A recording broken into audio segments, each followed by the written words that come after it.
हम एशियाई ताहयात अपनी ज़िंदगियां अपनों के लिए वक्फ कर देते हैं। ये बहुत बड़ा एजाज़ है हमारे लिए कि हम अपनों के लिए सोचते हैं, अपनों के लिए जीते हैं और अपनों की खुशी और गम में हर दम शरीक रहते हैं। और यूं ज़िंदगी धूप और छाँव में गुजरती चली जाती है।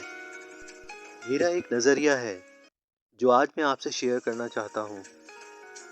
जिस तरह हम अपना फ़र्ज़ अपनों के लिए बखूबी निभाते हैं, इसी तरह हमें कुछ वक्त अपने ऊपर भी देना चाहिए ताकि हम भी ज़िंदगी के रास्तों पर चलते चलते थक ना जाएं, बल्कि हरदम ताज़ा दम रहें। वो तमाम ख्वाहिशात जो हर पल हमारे दिलों में मचलती हैं और जिन्हें हम मनोबोझ तले दबा देते हैं, कभी इन ख्वाहिशात के बारे में भी सोचें।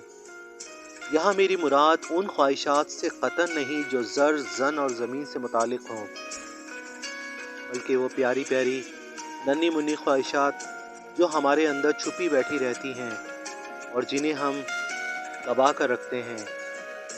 आप जिस शहर में भी हों, फ़र्ज़ करें आप किसी खूबसूरत जगह पर बैठे हों, आपके हाथ में कॉफ़ी का मग हो, आपके सामने वसी फैले पहाड़ी सिलसिले हों, ठंडी ठंडी हवा आपको छू कर गुज़र रही हो, आप कॉफ़ी की चुस्कियां लेकर इन नज़ारों में गुम हो। यही वो लम्हे हैं जो आपकी ख्वाहिश थी और इस लम्हे को आप उस वक्त महसूस करें और ये महसूस करें कि आपकी रूह तरोताज़ा हो रही है। आपके अक़्ल में वसी सब्ज़ाज़ार है और एक खूबसूरत कॉटेज। जिस तरह कंप्यूटर को रिफ़्रेश किया जाता है, इसी तरह वो लम्हे आपको रिफ़्रेश कर देंगे और ये चंद लम्हे आपकी ज़िंदगी को ताकत फराहम करेंगे और आप ज़िंदगी की जंग लड़ने के लिए ताज़ा दम हो जाएंगे।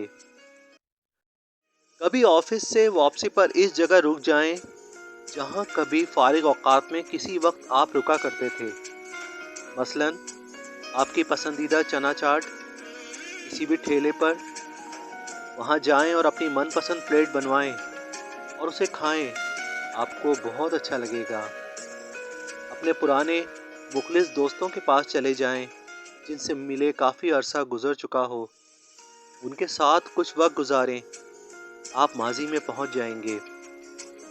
ऐसी बेशुमार मिसालें हैं जिन पर अमल करके आप अपने आप को ताज़ा दम और मुकम्मल रिफ़्रेश कर सकते हैं और अपनी और अपने प्यारों की ज़िंदगियों को मज़ीद खुशियों से भर सकते हैं।